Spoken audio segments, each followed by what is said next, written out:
Bonjour Aimé, bonjour Patricia, bonjour une fois encore à tous les très nombreux téléspectateurs de Canal 2 et naturellement le Canal 2 Matin.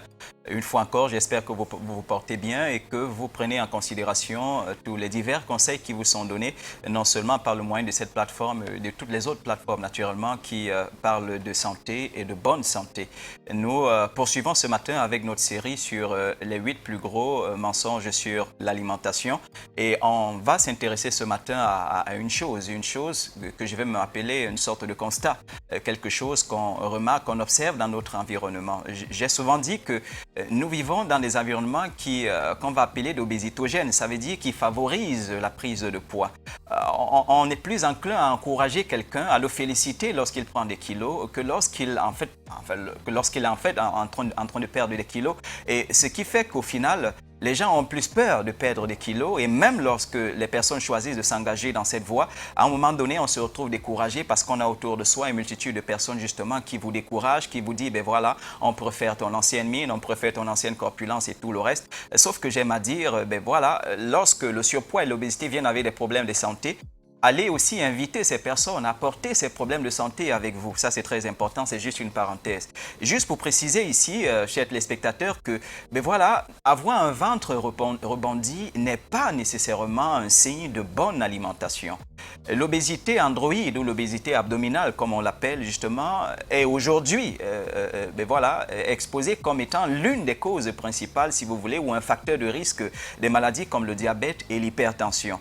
Alors à partir de cela, on se rend très vite compte que ben, avoir un ventre rebondi ne signifie pas nécessairement qu'on s'alimente très bien. Pourquoi? Parce que lorsque la digestion est optimale, lorsque les choix alimentaires sont bien faits, le ventre n'est pas obligé de rebondir.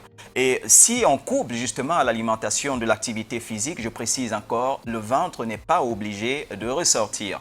Pourquoi? Parce que lorsque le ventre ressort, on le sait aujourd'hui puisque la science nous le révèle, c'est habituellement, je vais dire, une composante de deux choses nécessairement. D'abord des déchets et à côté de cela du gras qui s'est accumulé au niveau du ventre. Et c'est donc ce gras et en plus de ces déchets qui pose de très sérieux problèmes de santé, je veux dire dans le court, moyen ou long terme.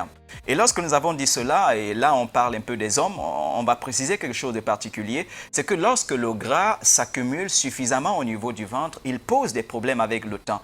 On sait que le gras au niveau du ventre peut influencer sur l'hormone masculin qu'on appelle la testostérone, de sorte que cette hormone peut se convertir en estrogène. Et lorsque la conversion est faite, on a affaire à des hommes qui, au lieu de rester, je vais dire, des hommes masculins, forts, rigides, ou si vous voulez, ben voilà, vont se féminiser littéralement. On aura comme des seins qui ressortent et tout le reste, ce qui n'est pas toujours, j'ai envie de dire, toujours très sain lorsqu'on veut parler de bonne santé. Alors une chose qu'il faut éviter justement, c'est de s'alimenter de manière à faire comment? À laisser ressortir votre ventre, parce que cela nécessairement ne contribue pas à votre bonne santé. Et lorsque j'ai parlé de l'hormone masculin, la testostérone, qui se convertit en estrogène, il faut que je précise que lorsque cela se fait, on va avoir affaire à des hommes qui vont souffrir de sérieux problèmes justement en ce qui concerne leur vie intime ou leur vie sexuelle, si je puis le dire. Alors, retenez ceci et c'est très important.